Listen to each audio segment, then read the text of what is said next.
I wanted to address this comment because this is something that I talk about a lot on this page. So I thought that I would start here. I'm not picking on you.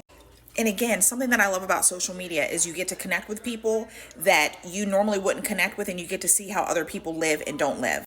This is not viable for everybody.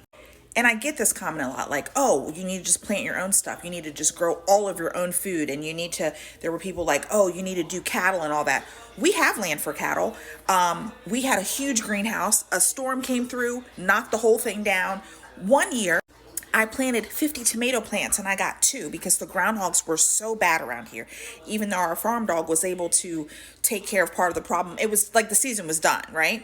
And that's me being lucky, living on a farm. I want you to think about the people who live in food deserts, which is something I talk about a lot, who live in apartments. And I know people say, oh, well, you can plant stuff. Not everybody has a patio. Not everybody has windows. Like, people are living in situations that don't really make this possible. And so I think it's important that we do recognize that, yes, a lot of many other people get to homestead and they get to, plant and have access to fresh and nutritional foods. There are a lot of people who don't. Another example I can use, like my mom, she's elderly. She lives in a little sleepy beach community with like other elderly people. It's not like a senior living community, but it just seems that a lot of seniors live there. Those girls ain't gonna be able to get out there and do farming. Bless them, but they're just not. And they're retired. So think about the people who work like all day. Like, I used to work on shift work, so I'd work 24 to 36 hours.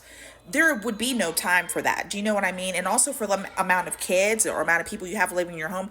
We have 6 children. So think 5 years ago when we had all of the kids at home, like, it would just be very, very difficult. So I want us to realize that there are people who just don't have the same opportunities as everyone. I think that's important to remember.